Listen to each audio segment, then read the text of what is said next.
I look at the studies of the economic impact that an arts organization has on the community. Just the most recent one I've seen came out of Vancouver in British Columbia, where there's a study done by the British Columbian government that says for every buck invested in an arts organization, there's $1.32 in tax revenue. In fact, so it's not a donation or a grant or a gift, it's an investment. There was a study done in Marietta, right here at home, that looked at $1 spent at an arts organization in Marietta generated $7 to $13 in additional revenue to other businesses. I look when I go to a symphony performance. My wife and I will go out to dinner. If we go to the place I want to go, we'll kick in $30, $40. If we go where Marilyn wants to go, it might be $100. But the fact is, we probably wouldn't go out at all if we weren't going to go see a Cobb Symphony performance. And we're out there, we buy our tickets and spend far more than that, 3 or 4 times the amount of money generated back into the community. Well, I think it's important to understand that arts organizations have to start moving towards directly impacting their community, as opposed to indirectly impacting. Before, it was sort of just like, we play, you come, and that's it. But now, with the programs that we offer, we're trying to turn out young people, middle-aged people, and advanced-aged people, turn them into, civic servants. We have 400 kids in the youth orchestra. Not only are we teaching them how to play music well, but we're also teaching them how to be responsible citizens. Likewise, we have a 100-person chorus who comes in and is doing free concerts, throughout the community, trying to not only market the choir, but also do good services for the community in which they live. When we talk about the quality of life issues, when we talk about being human, music is what makes us human. And when you think about, if you think about, even just to use sports as an analogy, if we think back to great cultures that we could think of, like the Greeks and the Romans and other kinds of things like that, it's very difficult to name one of the great sports stars from that time. But we still certainly can talk about all the great culture that came out of those things. And when we talk about building a great society, having great community art is part of it, and a really, really vital part of it. It's what makes us human. It's what makes us is what separates us from other societies, frankly, in a profound way.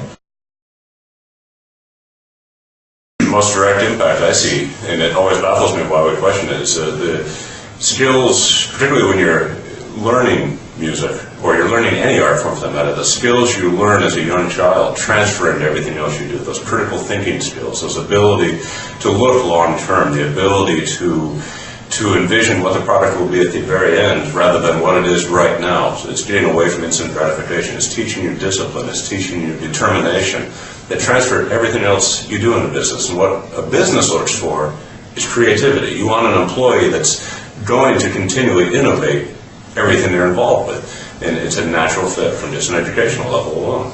I think just picking up on what you said, and I'll give one example that's scientific and one that's very unscientific, but that talks to the same point. There's I just read this. It was done at, I believe it was MIT, did MRI imaging of musicians' brains.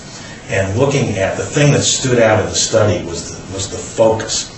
Just looking at the blood flow, or however the MRI actually works, it was clear that when a musician was practicing, just the mental focus on accomplishing a task was extremely intense, dramatic difference from people doing other activities. So that's a very scientific example of the focus, the concentration, the innovation, the kind of thing a business person is looking for from an educational standpoint. And this isn't very scientific at all.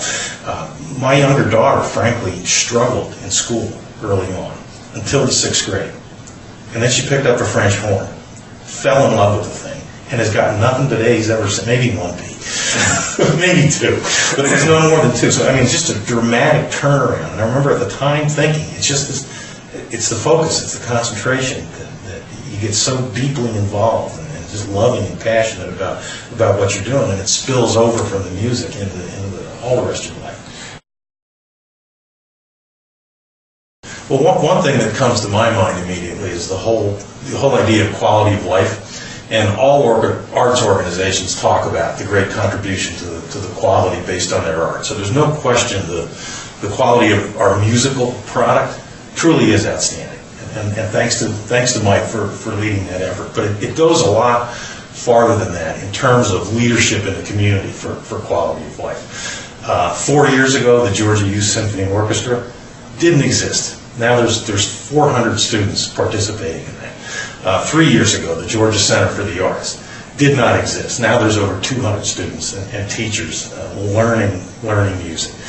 Completely different approach is 1 month ago, the partnership with the Kennesaw State University MBA program didn't exist. We're now working with 6 MBA students, and for course credit, they're working with the Cobb Symphony Orchestra in the marketing and our financial management, so that learning a whole different aspect of an arts organization from a businessman standpoint.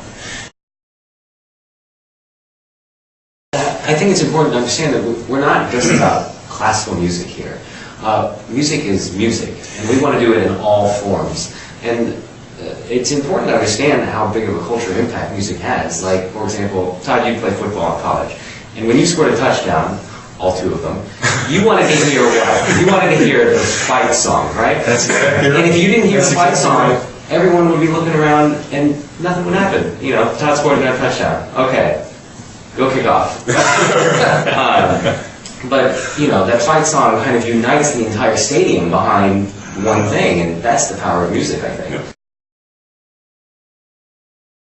Art, and I think there's an important distinction that's made, is that when you have music that challenges your brain, that actually stimulates thought and actually stimulates conversation, and actually it can actually comment on the times that we're living. So it's very important that music is not written in a vacuum.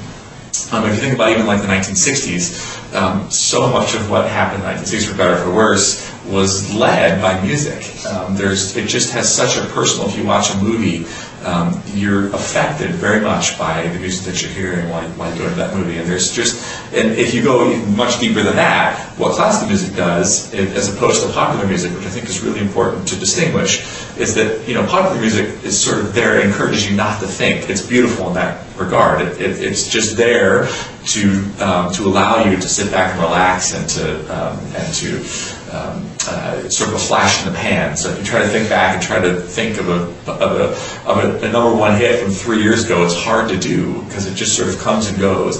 But classical music, what separates it is not that it's played by an orchestra. It's that it's music of a certain quality, and part of that quality is that it stimulates commentary about the times that we're living. It stimulates you to think about certain issues, and it stimulates discussion among the community about those issues in a really, really healthy way that only arts can explain. Like, it's very difficult to explain certain things in life. You can't do it with words. And that's the power of music, is that it allows you to think about these things in an unbelievably abstract and powerful way.